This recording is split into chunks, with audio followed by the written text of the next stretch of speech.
கார்த்திகை மைந்தா கடம்பா கடம்பனை இடும்பனை அழித்த இனியவள் முருகா தனிகாசலனே சங்கரன் புதல்வா கதிர்காமத்துறை கதிர்வேல் முருகா பழனி பதிவாழ் பாலகுமாரா வினன் குடிவாழ் அழகிய வேளா செந்தின் மாமலையூரும் செங்கல்வராயா சமரா புரிவாழ் சண்முக தரசே காரா குழலால் கலைமகள் நன்றாய் என்னாயிருக்க யான் உனை பாட என்னை தொடர்ந்திருக்கும் எந்தை முருகனை பாடினேன் ஆடினேன் பரவசமாக ஆடினேன் நாடினேன் நாவினன் போதியை நேசமுடன் யான் நெற்றியில் அணிய பாச வினைகள் பற்றது நீங்கி உன் பதம் பெறவே உன் அருளாக அன்புடன் ரட்சி அன்னமும் சொன்னமும் மெத்தமத்தாக வேலாயுதனா சித்தி பற்றடியேன் சிறப்புடன் வாழ்க.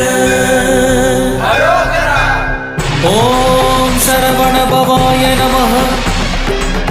ஓம் சரவண பவாய நமः.